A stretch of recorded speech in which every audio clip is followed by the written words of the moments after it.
I love food, yummy, yummy food. Do you love food too? Woo! One of my favourite parts of the day is eating food. How about you? I love it. Yes, it gives us energy, and yes, we get macronutrition and micronutrition from carbohydrate, protein and fat and all the different vitamins and minerals. But what about the pleasure of eating food? And what about the mental health that we get from really enjoying a food or a food experience? So why are there so many contradicting, controversial, big arguments about food? And what are you going to do so that you love your food, if you want to, and feel good about what you eat and have your food make you feel good? And I always ask those questions. What you're eating, should you be able to demand from your healthy eating plan, whatever it is, a stack of energy, perform at your best, look good in the mirror, love the way you feel when you touch your body, and get the results that you want from your eating plan. But as an exercise professional, I don't like to talk about food because it's so controversial. But one of the really sad things that I deal with every single day are people telling me I feel bad, or I don't like myself, or I feel guilty because I ate carbs, or I ate not enough food, or I ate the wrong percentage of macronutrition, or I shouldn't have, couldn't have, wouldn't have eaten that, but I had to because I was in an experience that forced me to eat that. And people go through all these horrible emotions about the food that they eat. Then as just a background, when I was a personal exercise coach full time, most of my clients were females with a really horrible relationship with their food. Now, I would say they had a horrible relationship with themselves and it played out in their food. But when you've got people who treat their body badly and they have a horrible mental health headspace because of the food that they are eating or not eating, all I'm asking is, do you want that for our kids? I don't, and I don't have any kids, but I don't want any kids to have to deal with some of the stuff that I've seen people deal with when it comes to food. So people that feel guilty about eating food, so they cut themselves or burn themselves or then starve themselves, or they exercise fanatically, or they just hate themselves because of what they ate. And I just think that that kind of relationship, to live your life like that, is a really sad way to live. So what can I do as an exercise professional, as an educator? What can you do if you are an exercise professional, an educator, a parent, a teacher, a coach, somebody who's responsible for, or you do give out information about food? What responsibility do we have to make sure that our kids don't grow up with a poor relationship with food? And I always wish this for everybody, of course. Eat when you're hungry, stop eating when you're full, eat all the foods that you love, don't eat the foods that you don't love. And just really enjoy everything that you eat and enjoy every experience of food. And that's something that I'm very privileged. That's how I live my life. Everything I eat, I love it. I enjoy it. I love the experience, and I would never eat anything that I don't like. So how much does food have to do with our mental health and how much does it have to do with our physical health? And if we could maybe make a connection between the two, so if we could keep it really logical, and I get that a lot of the stuff about food is not logical, it's very emotional. So I often talk about the emotional eating scale, which has been shared with me by some of the top psychiatrists and psychologists in the world, where it's a 0 to 10 scale. 0 is that you are completely logical about your food, and 10 is that you're completely emotional about your food. So 0 is logical. You eat when you're hungry, you stop eating when you're full. If you put on weight, you lose weight. You don't eat the foods that you don't like. That logical headspace. And 10 on the emotional eating scale is where food is controlling your life. So every time you even think about food, let alone eat it, you are having some kind of argument in your head about whether you should eat it or you shouldn't eat it. Is it good? Is it bad? How much exercise will I have to do to burn it off? I don't want to eat that. It's bad for me. And that place where food is controlling your life, where you're on the emotional eating scale of food has full control of your life, as an interesting side note, and probably a very sad side note, is that's where those horrible mental health spaces come from, where somebody doesn't want to eat food at all because food's controlling their life, and they just want to, I want to be in control of it, not food controlling me, so I'm not going to eat it all.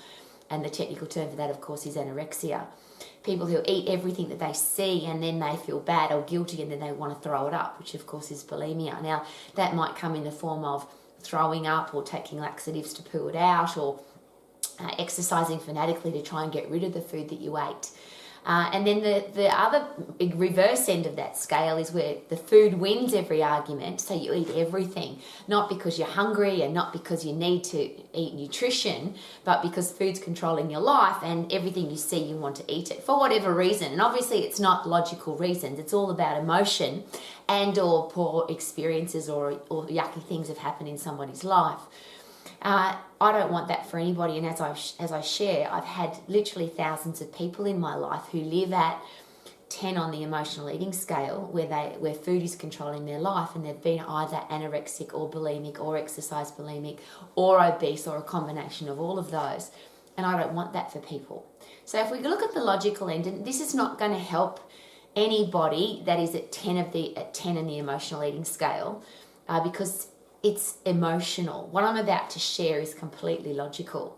So I'm probably sharing it if you are a parent, a teacher, or a coach, that maybe this is the kind of information that would keep our kids logical about their food rather than emotional. And I don't have an answer for that. This is how logical it actually is. I love food as a substance, as a yummy thing that I do. To me, I don't know whether that's emotional or logical. I just love food. So I eat when I'm hungry and I stop eating when I'm full, and I eat all the foods that I love. But if you were to break that down into the pure science, macronutrition is 4 macronutrients, which are carbohydrate, protein, fat, and alcohol. Macro meaning your body can live on them. Now, you might not live effectively or at your peak performance or at your best, but your body can survive on a combination of, or one of, carbohydrate, protein, fat, and alcohol. So, and I always use the extreme example, if you're out in the desert or the bush and you had nothing to eat, if you came across a bag of sugar, you would survive. If you came across an animal and you ate it, you would survive. If you came across a bag of, or a box of butter, you would survive. And if you came across a carton of beer, you would survive. Your body would be able to use that macronutrition to keep you alive. If you break that down a little bit further, your body has the capability of turning everything that you need into what you need. That's pretty exciting, isn't it? So your brain runs on glucose, and I'm not sure that people remember that or learnt that, I'm not sure, but your brain runs on glucose. And technically, if you have a look at the logical part of how the body functions, everything runs on glucose, because everything that you eat, your body puts it into your bloodstream and uses it. Your muscles use glucose in the form of glycogen. Your liver stores carbohydrate, sugar in the form of glycogen. Your brain uses glucose. So whatever format macronutrition comes into your body will use it, yes, for energy, and yes, for rebuilding, and yes, for bodily functions. We need that. That's why they're called macronutrients, because your body uses all of those things to build your body, energize your body, and make your body work effectively. But if you have a look at those 4 macronutrients, and I'll put alcohol to the side because it's a toxin, it has no storage system. When you drink alcohol, your body prefers to use alcohol as a energy source because there's nowhere to store it. So your body will use that energy and will store the rest. And that's why we always have a bit of a joke about, if you're going to drink and you don't want to put on weight, if you don't want alcohol to affect your body weight, body fat percentage, etc., then drink but don't eat, because when you're drinking, your body uses alcohol as the preferred energy source. So I'm just going to park that one because there's no storage system for it. My puppy dogs are very excited because they love food. Isn't it awesome to watch dogs eat food? They just get excited about food. And I wish I could see that on more humans' faces, where they just love to eat food. And I use that example of, sometimes I see people eating really yummy food, but they look miserable. And I always ask, look at that delicious piece of cake you're eating, or that yummy meal that you've got in front of you. And people actually say to me, I shouldn't be eating this, it's bad for me. And there's 2 things there. Why would you eat something that's bad for you? Or why is it bad for you? And that goes back to the logical part. The 3 macronutrients that we use to survive, the 3 macronutrients that we use to give us energy and for bodily functions. Carbohydrate, the one that gets a really bad rap, and you'll hear this if you go to social media, poor old carbohydrate gets just nailed on a regular basis how bad it is. Sugar's bad, carbohydrate's bad, there's good and bad carbohydrates, the whole bit. The logical part of that is that carbohydrate is made of carbon, hydrogen, and oxygen. Go back to, I'm thinking year 7 or 8, basic science. If you have a look at what fat's made out of, it's also made out of carbon, hydrogen, oxygen. It's made out of the same thing, it's just a different chemical makeup or chemical bonding of those particles. Protein has carbon, hydrogen, oxygen, and nitrogen, so that's just the difference. That's why your body can use all of those things to survive, because if you don't have one, your body can break it down chemically and use that macronutrient to do all the other things that the other macronutrients can do. So, for example, you'll hear a lot about the ketone diet, or what happens if you go into starvation mode or you're fasting, that if you're not giving your body carbohydrate and your brain runs on glucose, so it has to have carbohydrate, your body will go through the chemical breakdown of your body will have to try and run on something else. So it's a very complicated process, but your body will take fat or protein and turn it into something that your brain can run on.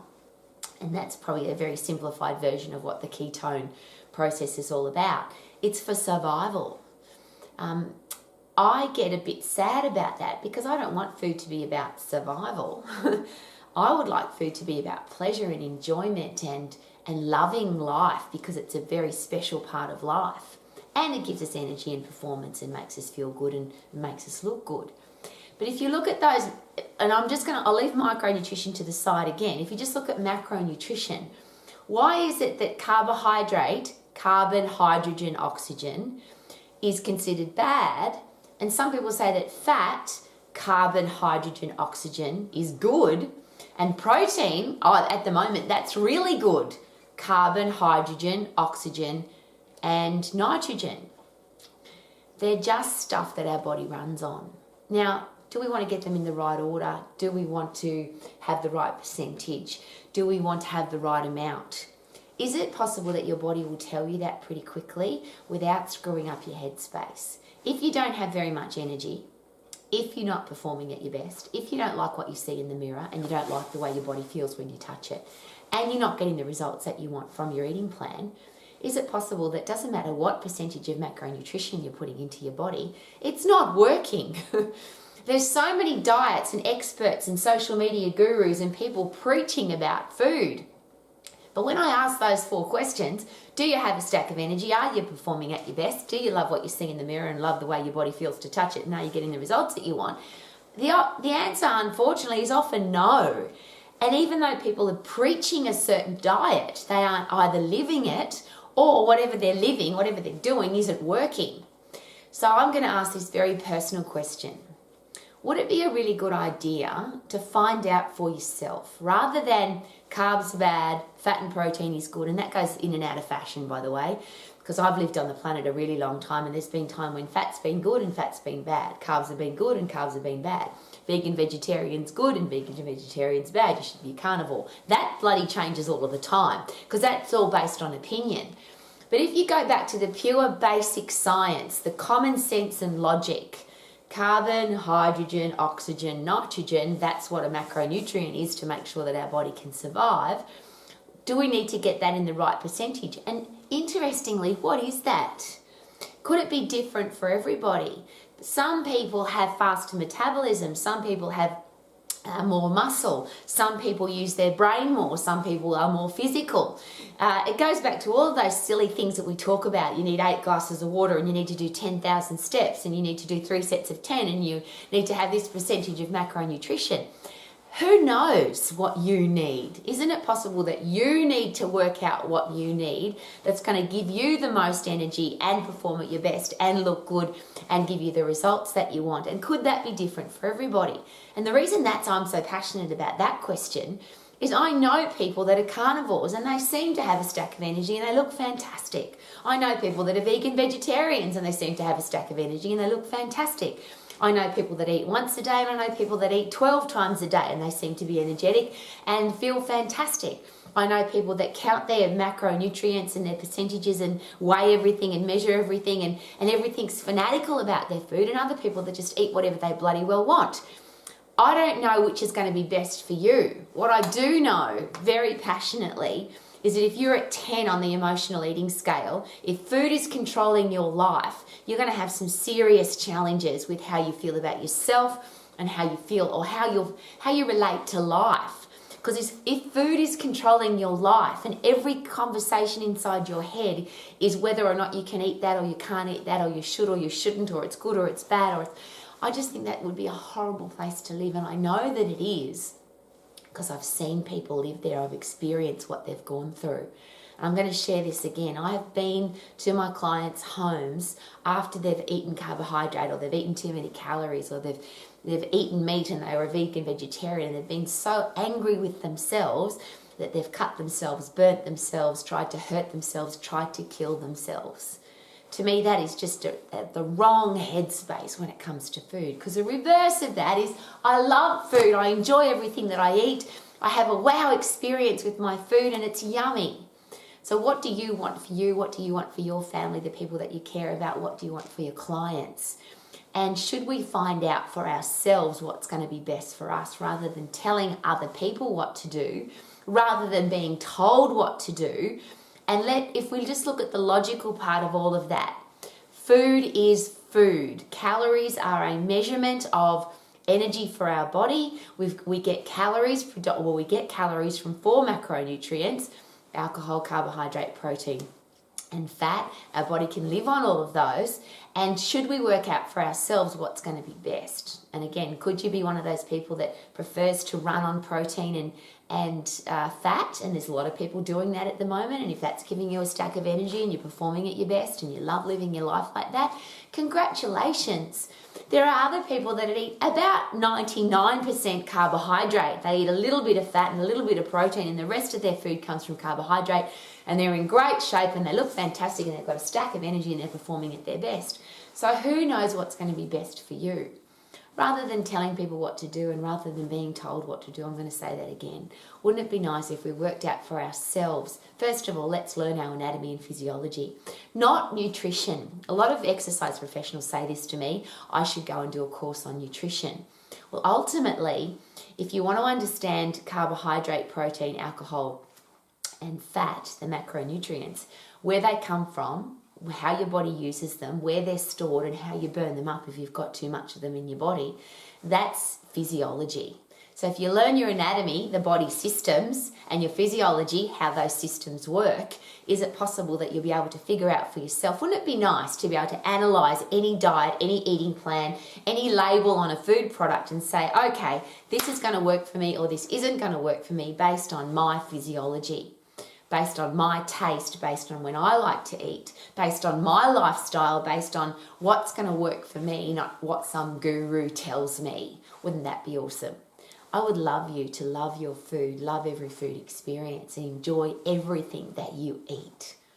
Because to me, that would be living life to the max. Thank you for coming to Romax. My name's Rowie. And I love food. I love food. Food. Glorious food. I love food. Glorious food. Let's have a chockey. Woohoo!